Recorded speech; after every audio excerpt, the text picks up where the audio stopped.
எல்லாருக்கும் வணக்கம். இன்றைக்கு நாங்கள் பார்க்க இருக்கிற சாப்பாடு வந்து ஒரு டெசர்ட் ஐட்டம்.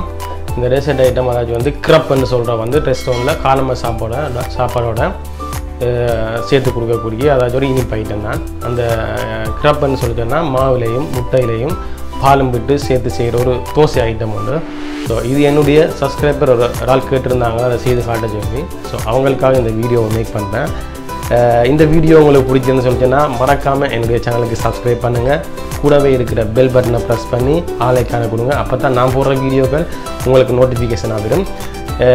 கூடவே இந்த வீடியோ பிடிச்சிருந்தா லைக் பண்ணுங்கள், கமெண்ட் பண்ணுங்கள், ஷேர் பண்ணுங்கள். உங்களோட ஃபேமிலியில் ஒரு 2-3 பேருக்கு சரி இந்த வீடியோவை ஷேர் பண்ணுங்கள். அவங்களையும் என்னுடைய யூடியூப் சேனலில் வந்து இணைந்து கொள்ள சொல்லி கேளுங்க. நன்றி. வாங்க வீடியோ பார்ப்போம்.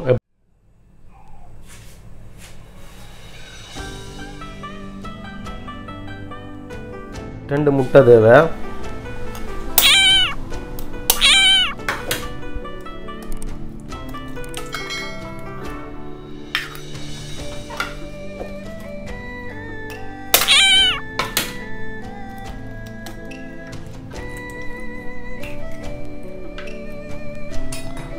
இந்த 2 முட்டையும் வந்து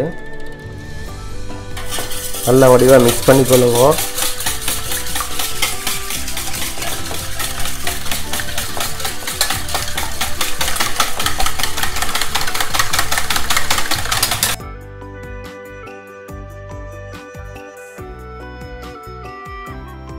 ரெண்டு கப் பால். அதாச்சும் வந்து இதன் அளவீடுகள் வந்து நான் கீழே போடுறேன் டிஸ்கிரிப்ஷனில் பாருங்க. 200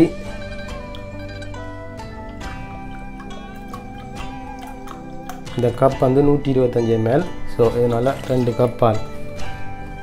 2 கப் பாலை விட்டு நல்லா மிக்ஸ் பண்ணி போட்டு அளவா ஒரு 50 கிராம் சீனி. இது வந்து இந்த வீட்டில் இந்த பேலன்ஸ் இல்லாதாக்கள், தராசு இல்லாதாக்கள் இந்த பெரிய கரண்டி நோம்பலாக தெரியும் 25 கிராம் பெறும். 20லேருந்து 25 கிராம். ஸோ எனக்கு போட்டது பழகிட்டுது. ஸோ அப்போ நான் இதில் வந்து ஒரு 50 கிராம் போடுறேன்.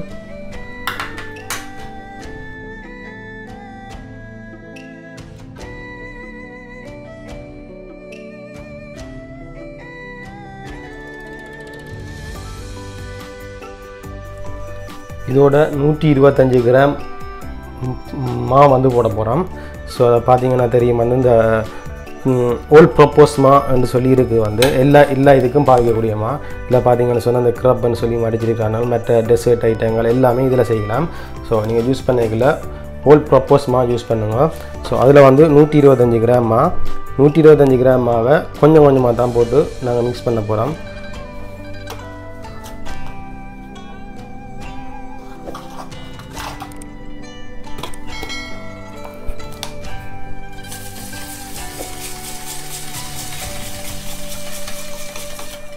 மாவை ஒரேடியாக போட்டு மிக்ஸ் பண்ணிங்கன்னு சொல்லினா அந்த கட்டித்தன்மையாக வந்துடும். ஸோ கொஞ்சம் கொஞ்சமாக போட்டு நல்ல வடிவாக மிக்ஸ் பண்ணுங்க.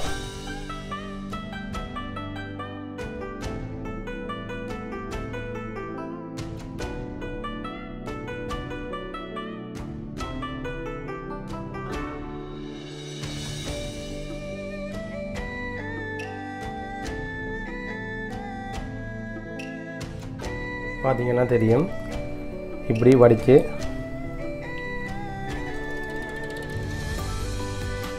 மெதுவாக லைட்டாக ஷேக் பண்ணி விட்டீங்கன்னு சொல்லிட்டுன்னா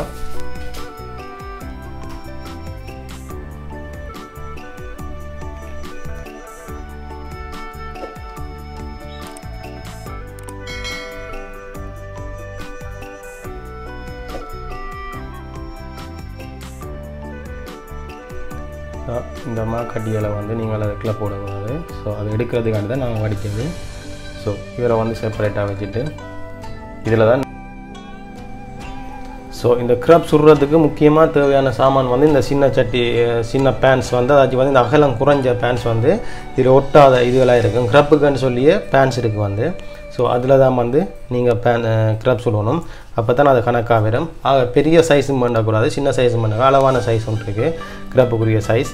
அதில் நீங்கள் ஒன்று பண்ணீங்கன்னு சொன்னால் ஓகே, வீட்டில் இருந்தாலும் பரவாயில்ல. ஸோ அதை முக்கியமாக அதோட அந்த க்ரப் எடுக்கிறதுக்கு இப்படியான ஒரு சாமான் ஒன்று இல்லைன்னு சொன்னால் நீட்டாக உள்ள ஏதாச்சும் ஒரு பிளாஸ்டிக்கில் உள்ள சாமானும் எடுத்தீங்கன்னு சொன்னால் ஓகே.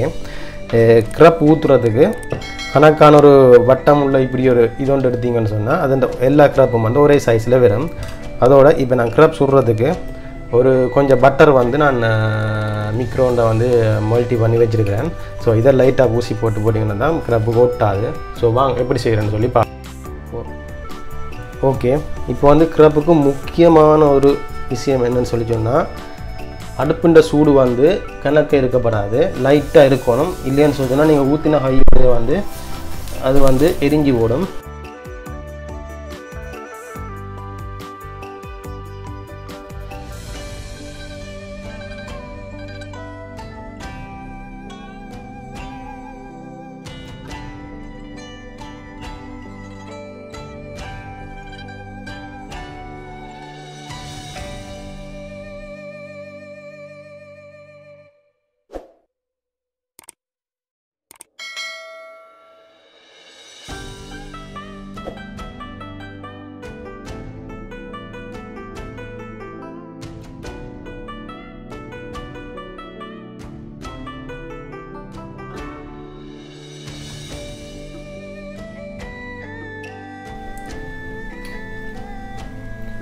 நார்மலாக க்ரப் சுட்டுட்டு கொஞ்சம் மாறினோன்னு நீங்கள் எடுத்து இப்படி பார்த்தீங்கன்னு சொன்னால் நல்ல ஒரு சாஃப்டான தன்மையாக நல்ல ஒரு இதாக இருக்கணும்.